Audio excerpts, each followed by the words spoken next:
Island, I hit it every single time. Bro, I'd be afraid to play beer pong like now. I haven't played in so long. I'd probably be so fucking terrible. That's what you think. That's what you think, but it comes right back. It's like riding a bike, like a drunk bike. You say that, but see, I just saw this episode of New Girl where Nick was gonna be a lawyer for Schmidt, and he was like, "I could be a lawyer. It's easy. It's like riding a bike." And then it showed a flashback of him like forgetting how to ride a bike and like falling down. I feel like that would be me. It's funny because like I say it's like riding a bike, and I'm like weirdly bad at riding bikes. You've never seen me ride a bike. I've never seen you ride a bike. That's right.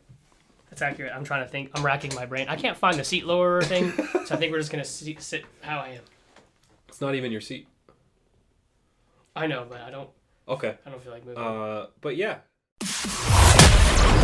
Welcome to Almost Agreeable. Almost Agreeable. With your hosts, Chris Nellison and Ed Harris. Hang around and listen to opinions on sports, movies, music, and whatever else pops in our head.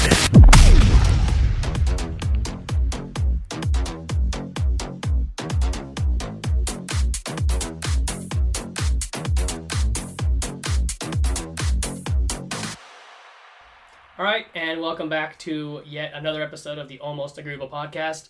I'm Chris. With me, as always, is Ed, and we are back to continue our Marvel Cinematic Universe kind of revisit the movies as we're into Phase 4 now. Yeah.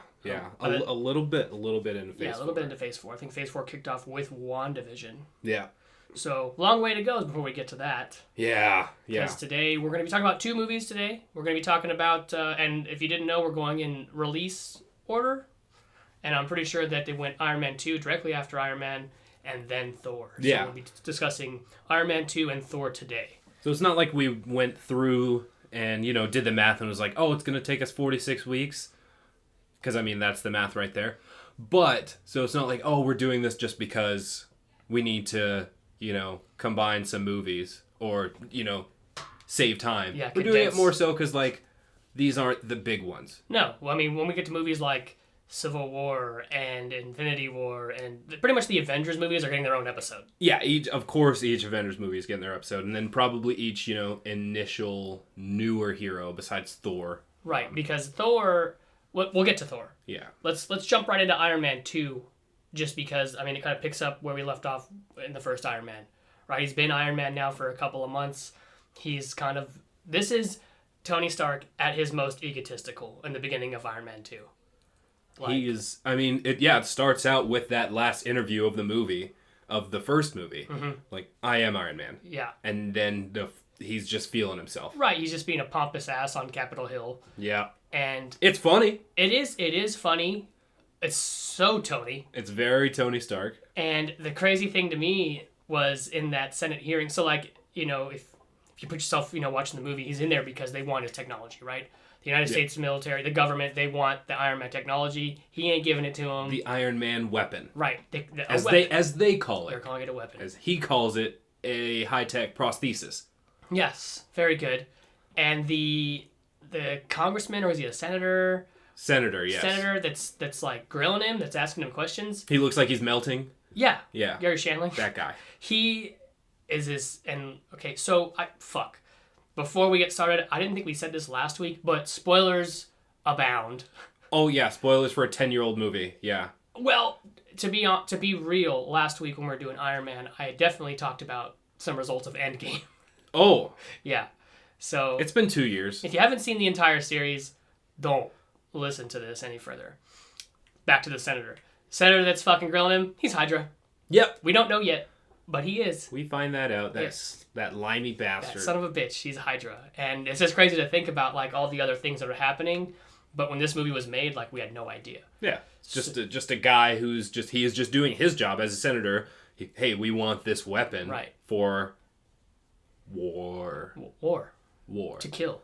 And as they're going through this hearing, they bring in Rhodey. Who is not the Rhodey. No, it's Rhodey 2.0. It's Rhodey 6.0. I'm not going to lie, I love Don Cheadle, but I really liked Terrence Howard as Rhodey. He was pretty good. He was fantastic, and at that time, he was a bigger actor than Robert Downey Jr. So that's why he wanted more money going forward, and they're like, well, no. Yeah, but because at the time he was a much bigger actor. Yeah, he was. He was Hustle and Flow just came out. Yeah, so won a bunch of Academy Awards. But I mean, I'm sure he's fine money wise, but imagine fucking that up. How many Marvel movies has Don Cheadle been in? Pretty much anytime Iron Man's in one, War Machine's in it. So he messed up half a dozen movies. Yeah, he goofed. Of that Disney money? Now he's on TV. But hey, that's a big L. Yeah, that's not great in retrospect. Hey, hindsight's 2020. Yeah. But yeah, Rhodey comes in, and if you just get past the initial shock of it not being Terrence Howard, we got Don Cheadle, another great Oscar-nominated actor. So he comes in, he's Rhodey, and you can kind of tell he's conflicted too, right? Tony's his friend.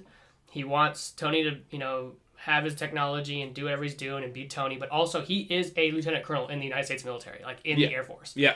And he understands that like this technology also could help the United States. He has friends and he has bosses, so right, exactly. What are you gonna be more loyal to? And that plays a big part later in the film, right? Yeah. So we get introduced to the villain of the movie. There's actually kind of two. It's like a two-headed monster here. A little bit. Right? We have Mickey Rourke coming in to play Ivan Vanko.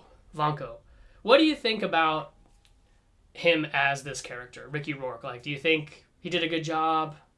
Or were you kind of just like, I mean, Mickey Rourke is a fantastic actor. Absolutely. Him and The Wrestler was... amazing. That was his, like, peak, nominations for award and stuff. I think about Sin City a lot. That's... Okay, yeah, for sure. Sin City is very good, too. So, I mean, he's fantastic. And him playing this, like, real grizzled Russian, like, old world Russian villain. It kind of reminds me of, like, James Bond stuff. This makes me think of, like, oh, this is a James Bond villain. But he really nails this persona. Right. And I really like him as a villain. Okay. I think it fits. I like him as a villain. Because there's so many links, not just between, he's, an old Russian villain, but his father worked with Tony's father. So there's a whole dichotomy between the two that they're kind of the same person. He's also a genius. Yes. So they're two sides of the same coin. I like that, and the dichotomy is a good word. You kind of nailed it by saying the two sides of the same coin kind of deal, because it really is. And you find out more about Howard Stark in this, whereas in the first one, you just know that he, started Stark Industries, blah, blah, blah, blah. We find out in this film that he, in fact, was a pioneer that started fucking S.H.I.E.L.D. Like, he's one of the founding members of S.H.I.E.L.D. This is the first time that John Slattery takes the role as Howard Stark, and we get to see him many more times throughout the MCU, and the relationship between him and Tony. And to go in line with that, what you were saying with the relationship between Vanko and his father, kind of the same, because you have one who's just founded S.H.I.E.L.D., works hard, never home, doesn't give Tony a whole lot of the time of day, and then you have the other one who's pissed off, vengeful, and not a great way to be raised if you're Ivan Vanko. Yeah. So same kind of relationship, like total admiration and love for their fathers, but also like there is something there that they resent their fathers. Yeah. But take what their fathers gave them, and here we go. Building onto it. Yeah. So, yeah, we see Vanko for the first time in Monaco. Oh, before we get to Monaco... Okay, I was going to say, there's another character. We get introduced to in this one. And I don't think the whole movie she is referred to as Black Widow at all. No, just Natalie, at first Natalie Rushman. At first, Natalie Rushman. And then, of course, if you hadn't seen anything... If you're watching these as they came out, you have no idea who she is. But she actually is, in fact, Natasha? Natasha Romanoff. Natasha Romanoff. That's right. I always knew it was Nat, and then it just dawned on me right now that I had no fucking idea what it was short for. That's why I stopped at Nat. It's Nat. Not Nat. Nat. Call it good. Good. Black Widow. So she's in this movie, played by the beautiful Scarlett Johansson.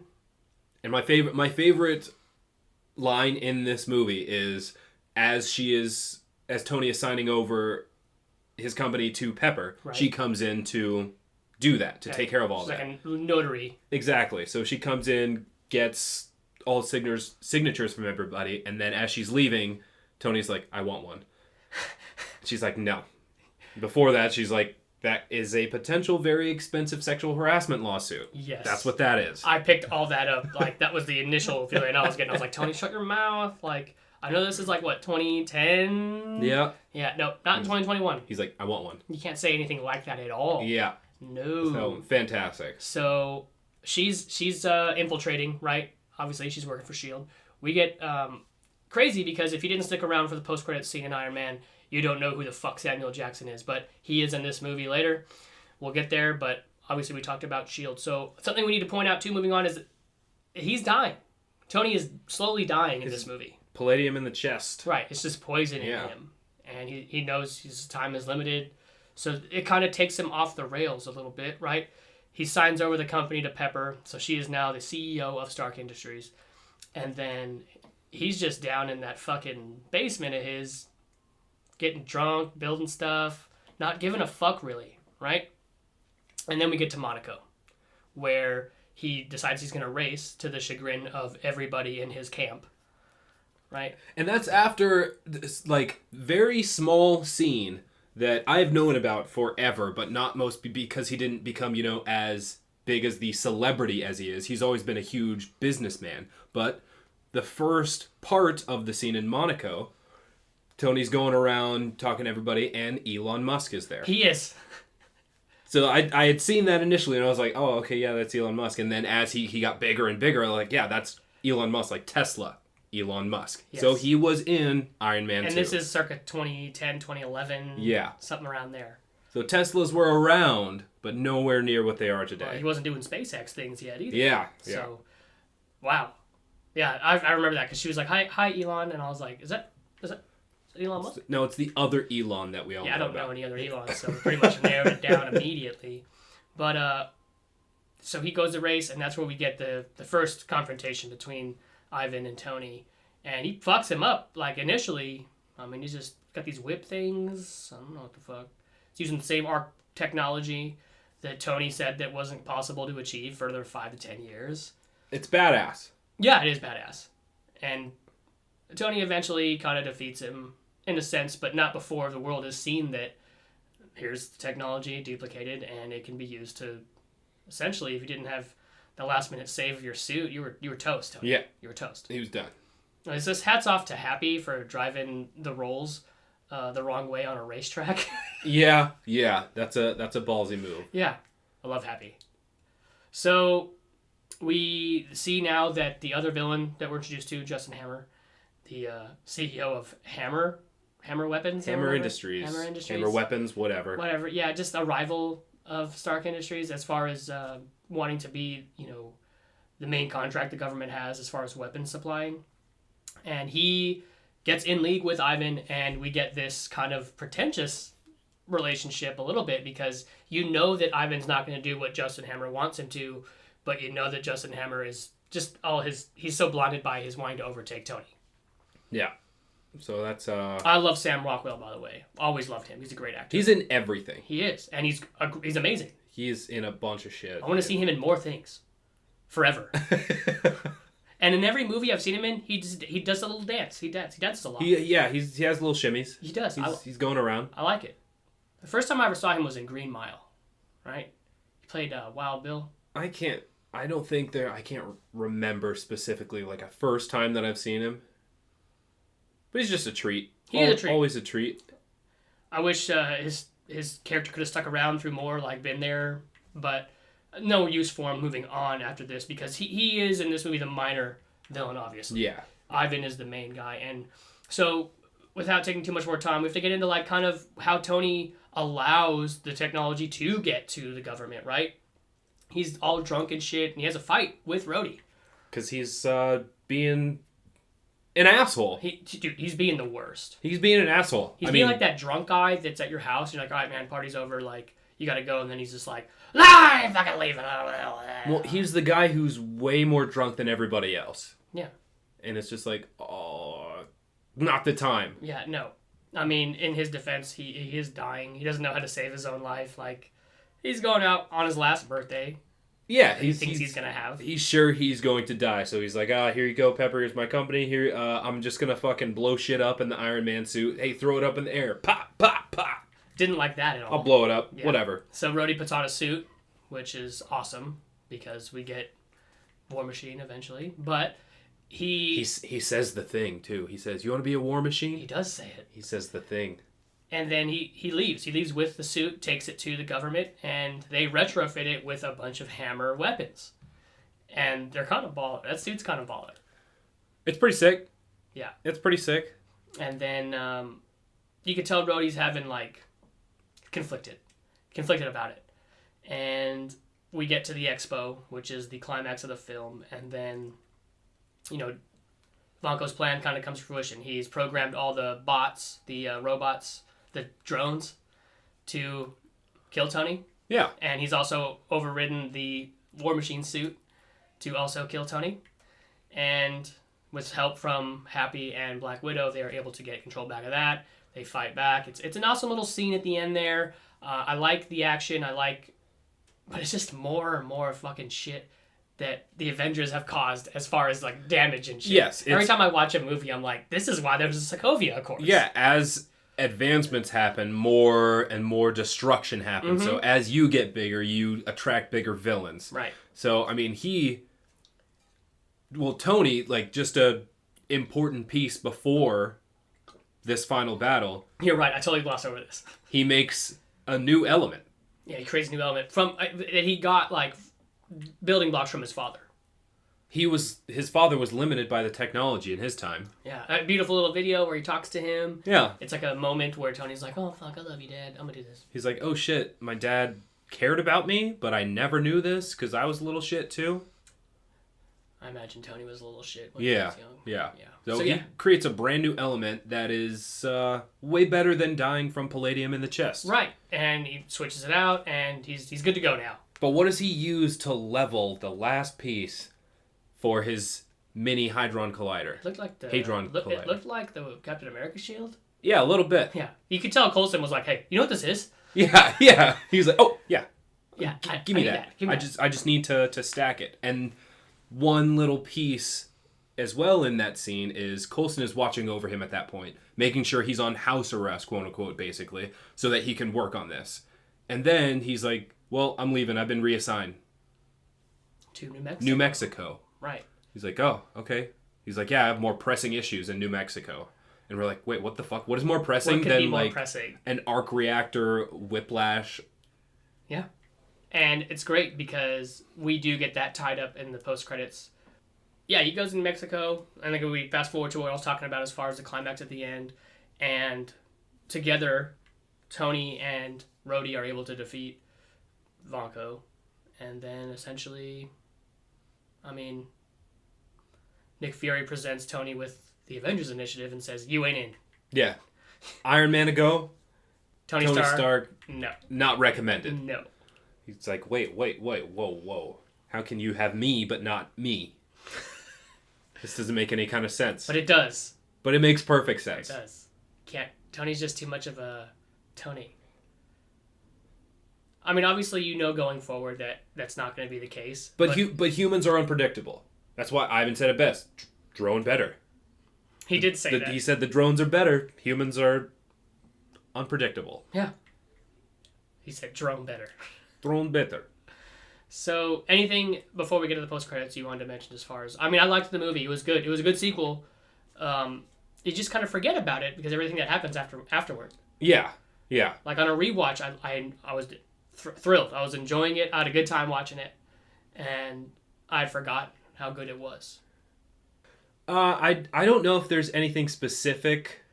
It just is a good movie. I feel like it gets lost in the anthology, lexicon, whatever, of all the other Marvel movies. Mm-hmm. But it's pretty solid. So, but we're going to do something different than what we normally do in most episodes. We're going to do like a midway hot route section. Mid-route. Warm route. Warm. It's not a hot route. It's like a lukewarm route. Okay. What do you... All right, so hot route. Warm route, number 1. What do you think about that last fight? Rhodey, Tony, and Whiplash. I think that with like, because Tony was poking shit at Ivan, like, oh yeah, you should try this, like, your shit was, ancient, blah, blah, blah. And he did fix it and took Tony's suggestions and made his suit essentially as good as theirs with his fucking whiplash technology, whips. And I think that it was a great callback to when they had their fight at the house, Tony and Rhodey, when they tried to fucking zap each other and it blew up. I think that was cool that's how they ended up defeating Vonko. So I'm cool with it. Like, it wasn't like drawn out and long and like unnecessarily CGI'd. It was just enough to be like, yo, we needed each other. I needed you. We're still boys. It was like a coming together moment. I liked that. Yeah. I liked it. I can see that. Most of the battle was them trying to evade and destroy the other drones. Yeah. Right? They had more than just Vonko to worry about. Yeah. So it's like, in that aspect, I can see it like, okay, they kind of already had a quote-unquote battle for a little bit, and now to have another battle, except that's what I fucking would have wanted. Okay? That battle was like 3 minutes. If that. I'm cool with it. That was, it was nothing. Sometimes too much is too much. We didn't even see anything new that Ivan did. It's just bigger. He was handling both of them. It's just bigger. It's just a bigger suit. Wouldn't he upgrade? Yes, he upgraded, but wouldn't he get some new techniques for doing something? Yeah, he just did the same thing, but more. He had a whole suit this time. In Monaco, he was just him. Like, he had like an arc reactor around his chest. Okay. But he didn't have like the suit.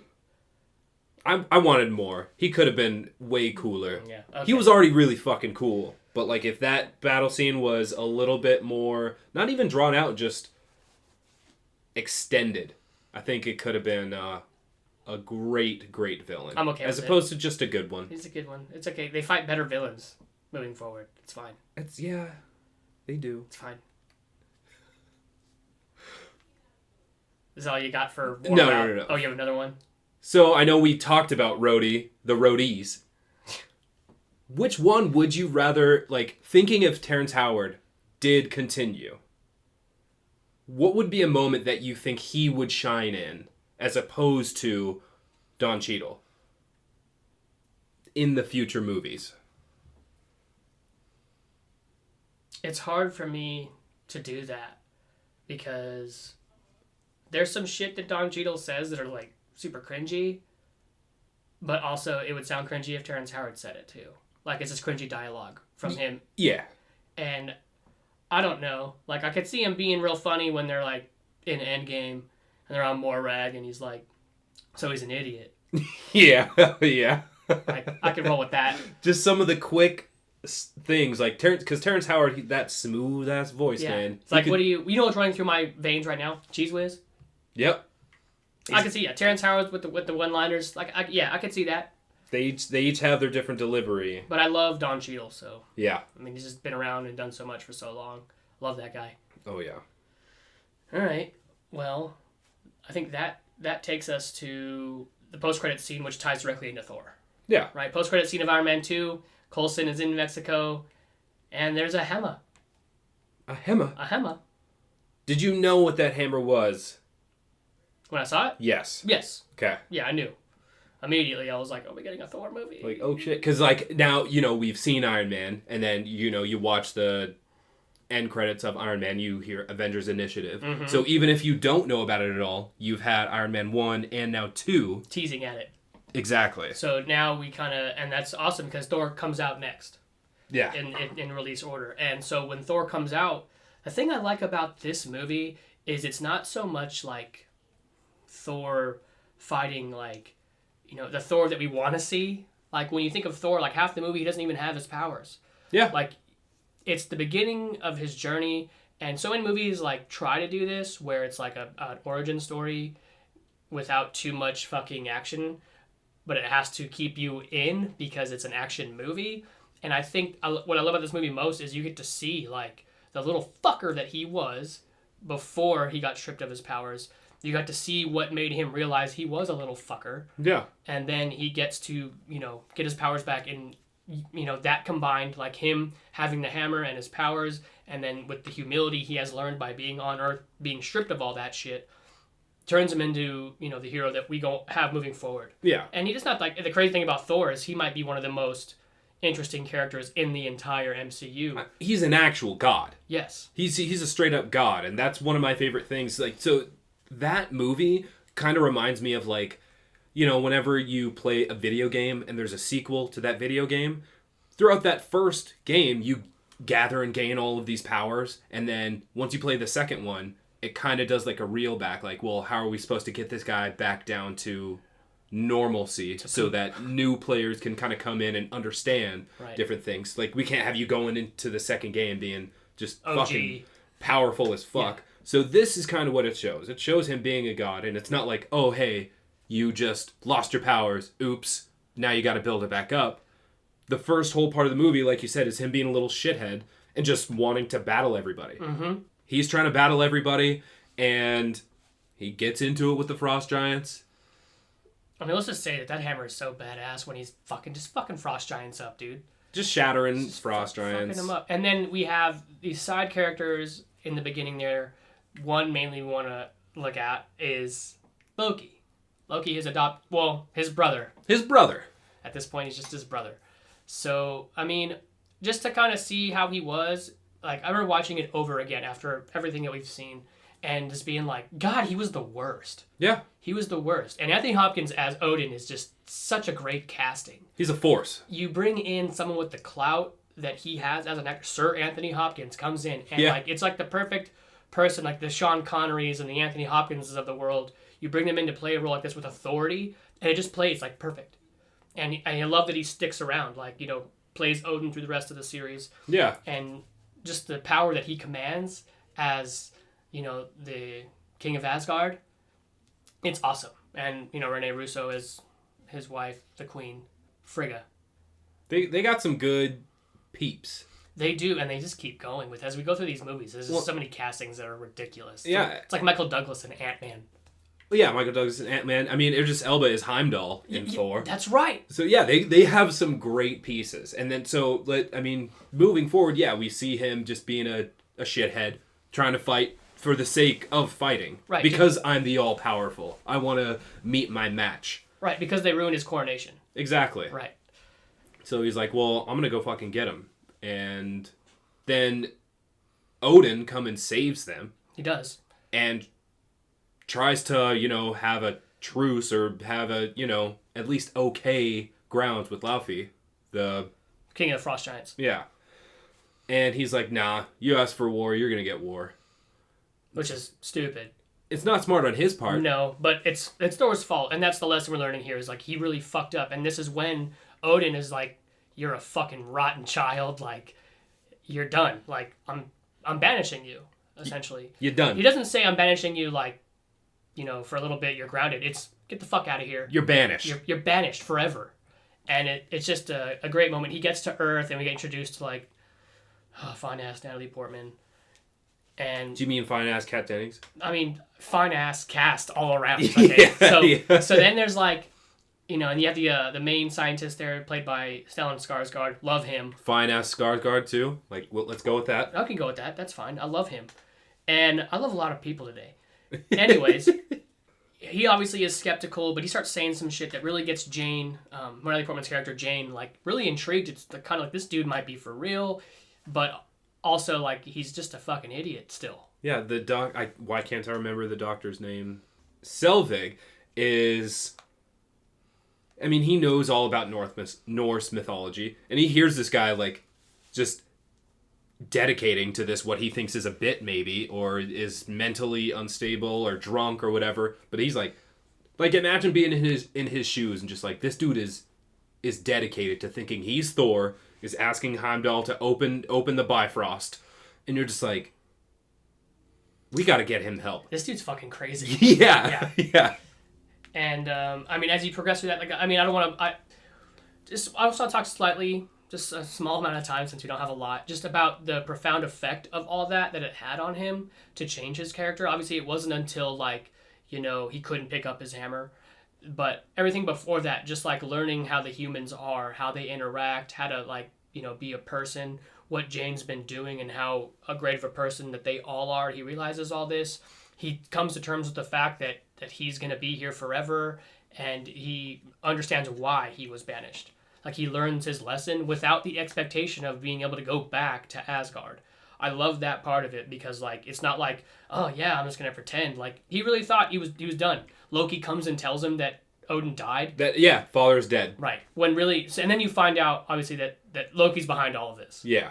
Right. And which is, of course, you could have called that if you knew a little bit about the comics or anything, that Loki is the god just of just about mischief. Norse mythology, like you said, he's the god of mischief.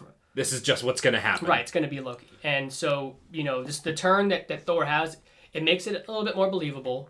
Obviously, it's an accelerated pace, but it kind of has to be that. We're talking about an hour and a half, 45-minute movie. Yeah. You don't have a whole lot of... It's not the 4-hour fucking Snyder cut that just got released. So you can just do everything. Yeah. You have a limited time. So it's believable. I can roll with it. As far as, like, these movies go with, like, in the beginning of their intro stories, like, I like this one a lot. People talk about them not being, better, but that's just because we got such good movies later. Yeah. People just forget. It's a fallacy of recency bias. And this one is, again, just to set up the universe, setting up these introductory characters. Like, even the villain in this one is, quote unquote Loki, but like the big bad at the end, the Destroyer, nobody gives a shit. No. Nobody gives a shit about the Destroyer. Because the Destroyer is of Asgard. Yeah. So right? That's not really the biggest thing. And even, so that is not the biggest thing. But then you get... he ends up defeating the Destroyer after you had said, he's not able to get his hammer. Right. He sacrifices his life, essentially, to save the people of this town in the middle of nowhere that he has no connection to, but he's sacrificing himself to give them time to evacuate, because he knows it's there for him. Kill me, leave this town alone. Yep. And that's the deal. And so that's essentially what happens, and then because at that moment he becomes worthy, he does get his hammer, he gets his little cape back, and fucking... Chris Hemsworth is... Did we talk about fine-ass Chris Hemsworth, too? Like, dude, yeah, there's some good Chris's in the Marvel Universe. There's like 3 on the top of my head. Some really good ones. Yeah, we've only got to 1 so far. I know the 3 you're thinking of, but there's also Chris Pine. Oh my god. Is Chris Pine in the MCU? Oh, never mind. Hold on. I was thinking of... Nope, that's the DCU. That's DC. Damn it. Okay. Scratch all of this. I'll edit that out. Leave it in. It's okay. I can fuck up. But... one of my favorite things about them starting out this MCU is we start out with Iron Man. Iron Man, okay? Iron Man starts with just a dude. Well, he's not just a dude. He's Tony fucking Stark. But it starts out with Tony Stark, then he transcends. He becomes something different. And he really ascends. Right. So it's kind of going from human things to maybe a little bit supernatural, metahuman, supernatural. Yeah. And then we have, it's the same in Iron Man 2. And then Thor, it is the exact opposite. We start out with this godly stuff. And then he descends down onto Earth and learns how to be a human. So it is literally the exact opposite. So it's showing you the range that the MCU can have just in these first 2 characters. And it's also, I like that. And it's also getting you used, like it's essentially getting your feet wet with the more non-believable things that are going to be happening in this universe, right? Yeah. Because, like, in Iron Man, you can suspend belief enough to be like, okay, yeah, he definitely should have died right there, but whatever, it's a movie. In this one, it's like gods, like Bifrost, universe, planets. It like, really goes out there. It goes. So it's getting your feet wet because it only gets more intense from there on. So I like that about it. And then, at the end here, he gets the hammer back. He promises Jane he's going to come back because he has to go to Asgard. He knows of the plot of Loki because his friends came and told him about it. So he has to stop Loki. And he does. Loki had staged an assassination on Odin. He saves him, quote unquote. And then, but Thor comes back to reveal the plot. They have a little battle at the end there. And in order to go ahead and, stop Loki from destroying, what's the planet the Frost Giants are on? Jotunheim. He has to destroy the Bifrost. Yeah. Which essentially destroys their paths of going anywhere. To any other realm, including Earth. Right. Which is Midgard. Midgard. I like that. I want to stop calling Earth from now on. Midgard. Call it Midgard. You're just gonna, like, whenever you do your address, you're just gonna put, like, your street, and then your city, and then... State. State. And then country. Country, and then... Midgard. And then, like, Milky Way Galaxy. Maybe I won't go. I mean, I'll stop at Midgard. That's pretty good. Midgard. And if someone's reading it, they have to read it like that. Midgard. So, I mean... He destroys the Bifrost and then is hanging on to Loki. Just like, hey, I'm going to save you. And then Loki's like, nah. Loki's like, nah, I'm doing air quotes. Yes. Nah. I'm doing air quotes. He says, no. And Thor can see it in his eyes. He's like, he's going to fucking let go. Don't fucking let go. Don't you do it. And then he lets go. And dies. For the first time. For the first time. For the first time he dies. It is revealed, we should have glossed over it, it is revealed that he is from Jotunheim, right? When Odin went there first, like in the first war, he took him as almost like a hostage. But not really, like in the sense of that you would, like with Ned Stark took Theon. As a ward. Yeah. It was more like a mercy. It was a mercy. He said it, and it like you said, it was a mercy. He took him because Loki was saying, like, you were knee deep in blood. Why did you take me? And he was like, you're just an innocent baby. Like, you did nothing. I had qualms with your people. Right. But you did nothing. So, I mean, if I can save an innocent life, and that's not a side we see of these powerful beings usually. Nope. Especially with someone like Odin's caliber. The god of gods. Right. Pretty much. And that was cool. And then obviously Loki just had a chip on his shoulder from the time he found out. He knew he was never going to be king of Asgard, and it really rubbed him the wrong way. So that's essentially why this plot is in place. So he falls, we think he's dead for the first time. And then, you get a moment there at the end with Odin and Thor, and Odin's like, Thor's like, I've learned a lot, like, I'm not ready to lead. You were right. Let me just go on and bring rest and peace to the rest of the universe, because now it's, going to shit. The realms. And then we have a moment with Thor and Heimdall, where he's just like, I can't go see Jane, but can you see her? And he's like, yeah, she searches for you. We definitely don't talk about Heimdall as much. I want to talk about him forever. Like, I love Heimdall. That's my man crush for sure. Yeah. Because the most badass, potentially top 5 badass moments in the MCU is Loki saying, like, oh, okay, you are not the gatekeeper anymore. And he's like, okay, then you are no longer my king. And immediately tries to kill him. Immediately is just like swings his big fucking sword and is ready to just dunk on Loki. He is. I forgot about he freezes him, right? Yeah. Yeah. Dude, yeah, no, Heimdall's the realist because he's a badass in Ragnarok too. He's a badass, he's just dude. A badass. Underrated character. Nobody ever talks about, who's your favorite character in MCU? Granted, he is only in like four movies. Maybe. Yeah, he's in like Ultron for like a second. Yeah, he's in a couple movies, a handful of movies, so I understand that. Right. But damn, is he cool. One of the most badass side characters. Yeah. Say that, because he is a side character. Yeah. And so, I think the post-credits for this one was Loki on Earth, right? I'm pretty sure it is. I think it's like they're taking Dr. Selvig into S.H.I.E.L.D. to have him study the Tesseract. And then, like, Loki is there. Like, just in, like, a weird godlike way. Where, like, he's also going to be there with Selvig to, like, the Tesseract. Yes, the Tesseract. So, but this one straight up is just a tease of Avengers. Yep. Right? And that's not even what comes out next. No. We get Captain first. Yep, it goes right into Captain America, which it makes sense. It rolls right into the first Avenger. Mm-hmm. Which is good because Cap is the leader of the Avengers. Yeah. So, anything else on Thor? On Thor, not so much. I mean, I really love all the characters that are introduced. It, like we've been talking about, is another introductory story. Yeah, an origin story. Your typical, like, formula of, like, this is your hero. He goes through these trials and tribulations, and then he becomes the hero and we're going to move on from here in the sequels. Yeah. But, like I said, I did it well, like humanizing a god. Yeah. So, we're going to head right into the final segment. Actual hot route. 2.0. Hot route part 2. For Thor. All right. So all we've been talking about is how badass a bunch of these characters are, and it's an origin story, and it has all these different side characters, main characters, whatever. In this first Thor movie, who do you think had not the best role, but who do you think performed their role the greatest? It could be a side character, main character. No, it's Loki. It's Loki. It's Tom Hiddleston. Okay. just like because, and I have the benefit of hindsight, but to know what kind of character he grows into. But if you take all that away, even still, like Loki kind of steals the show just with Tom Hiddleston's performance. Obviously, is amazing, and then the grudge that he has, like the hatred in his heart, and like where it comes from, and like his growing up with this understanding that he won't be king, and why that pisses him off, and finding out where he actually is from, his origins.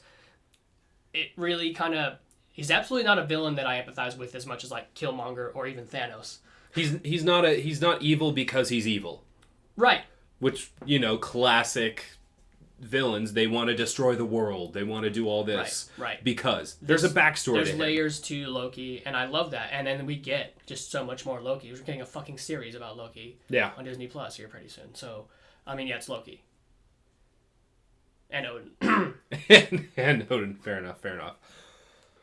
All right, the last hot route of the episode. I think we could both say that we talked about Iron Man 2 and Thor. I think we can both say that we can enjoy Ivan Vanko as a villain better than the Destroyer. Yeah. Because that's kind of like the main battle that happens. Well, I mean, you're counting like the battle on the Bifrost with Loki and Thor. Yeah. Like, maybe. Maybe. So you could kind of think of the same thing as like the Destroyer with the drones, and then Vanko was Loki. That's how I would compare it. So you wouldn't have wanted a better battle between Thor and the Destroyer, or between Thor and Loki? Because I feel like both of those battles between Vanko and Loki weren't that great. I feel like, and so this is a good question. I feel like this was appropriate because if you think back to the first Iron Man, Tony's learning a lesson as he's fighting Obadiah, right? He's ready to sacrifice himself, which becomes a reoccurring theme in Tony's life as a hero.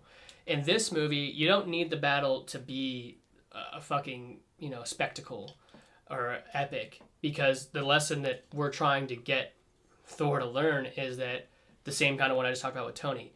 It's like he gave his life for fucking Midgardians, like, what the fuck? And like that's the humility that he learned. So that's all we needed from that. And then you play into the battle with Loki, and it's like, after everything Loki has done, we get to see Thor now show compassion. Like, this doesn't have to end like this, brother. Like, don't fucking kill yourself. Like, you're my brother. And it's the lessons that are more important than the actual battles themselves. So that's why I can roll with it. I dig it. Nice. That's it. And that's it. That's I'm excited. Like, we're at the beginning. We're at the beginning. And I'm just excited to get to these other ones. We have just barely scratched the surface, really, so to speak. Yeah. And I know people out there right now that listen that, like, haven't seen all these yet, but they're getting into it now. Like, because they're seeing these series come out on Disney Plus, like, with WandaVision and Falcon and the Winter Soldier now on, and they're, like, hearing it from the people that have been watching, like, these are good. And they're like, well, fuck, I can't watch it because I need to watch these. And people are now starting to go through them. You can go through them. You can spare a movie or two a week. A week. I mean, a movie a week is generally kind of what we're going with. We're doing 2 on this one, but... Yeah, you can easily catch up. You can spare a movie a week, and you can do, if you're just doing a movie a week, you can do it in half a year. Is that so much to ask? No. Is that so much to ask? It's not, really. It's totally doable. Totally doable. But I'm a nerd, and I love that shit. I eat it up. So, like, it's easy for me to sit here and say, just fucking do it. Yeah. Let's do it. But, if we weren't doing this on, like, a time-based thing, I would just keep watching. I would just keep watching through and through. Like, we started a couple weeks ago. I would have been done probably in, like, a week. Yeah, I wouldn't be going as slow. I mean, because right now... It'd be like a month-long thing. Yeah. Yeah. Because, like, I'm watching New Girl right now still, obviously. It's a good show. I fucking love New Girl. Anyways, also supporting that.